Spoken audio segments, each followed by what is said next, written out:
사랑의 메아리. 시애틀 중앙교회 전인성 목사입니다. 사랑의 메아리 애청자 여러분, 안녕하십니까? 오늘은 돌아서게 하라는 제목으로 야고보서 5장 19절로 20절을 중심으로 말씀을 드리겠습니다. 먼저 본문의 말씀을 읽어드립니다.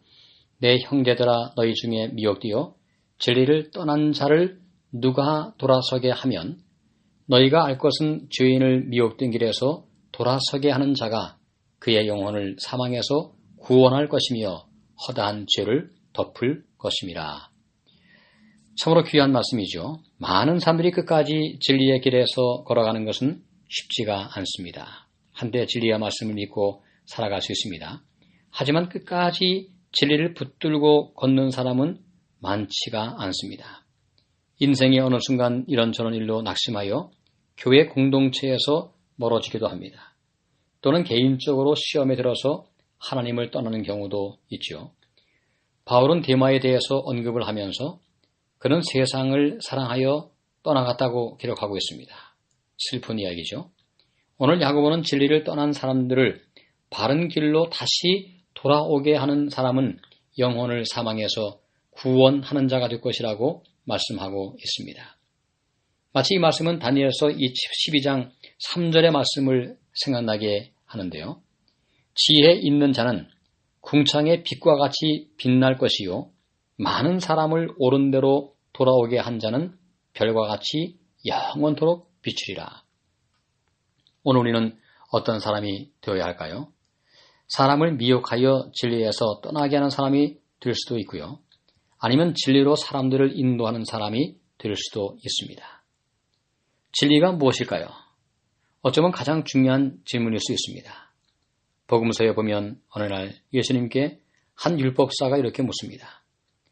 선생님이여, 율법 중에 어느 계명이 크니까? 예수께서 가라사대 내 마음을 다하고 목숨을 다하고 뜻을 다하여 주 너희의 하나님을 사랑하라 하셨으니 이것이 크고 첫째 되는 계명이요 둘째는 그와 같으니 내 이웃을 내 몸과 같이 사랑하라 하셨으니.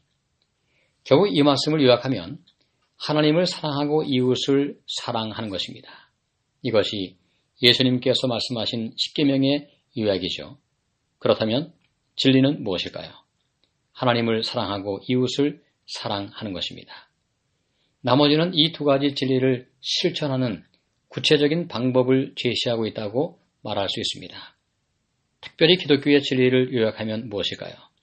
창조를 믿는 것입니다. 세상이 우연히 발생한 것이 아니라 하나님께서 창조하신 것을 믿는 것입니다.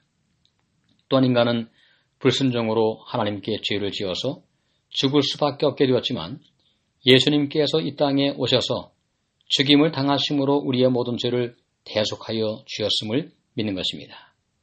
예수님은 하나님이십니다. 인성을 입고 오셨지만 그분은 본래 하나님이십니다. 이 성육신을 부정하는 것은 진리가 아니죠. 이것은 특정한 사람에게만 있는 특권이 아닙니다. 누구든지 저를 믿는 자에게 주시는 영생의 말씀입니다. 영생의 선물입니다. 제한적인 속죄가 아니고 모든 사람을 위한 속죄의 길이 열린 것입니다. 이제 주님은 이 땅에 다시 오실 것입니다. 그분께서 오시면 그리스도 안에서 죽은 자가 부활하여 함께 하나님의 나라에 들어가서 영원히 주님과 함께 살게 될 것입니다.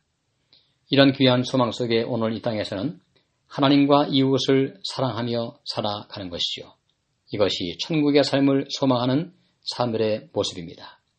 이 진리를 끝까지 붙잡고 살아가시되 이러한 진리에서 떠난 사람들을 다시 돌아오게 하는 것은 하나님 보시기에 매우 가치 있고 귀한 일임을 말씀하고 있습니다. 우리 주위에 이런 양이 있다면, 하나님의 진리와 말씀을 떠나서 다른 곳으로 간 사람이 있다면 그분을 위해서 오늘 사랑의 문자라도 보내면 어떨까요?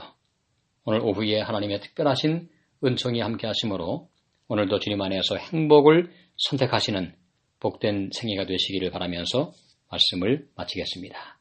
감사합니다. 지금까지 시애틀 중앙교회 전인성 목사의 말씀을 들으셨습니다. 오늘 말씀에 대한 문의나 신앙 상담이 필요하신 분들은 253-736-4211로 해주시기 바랍니다. 사랑의 메아리를 마칩니다.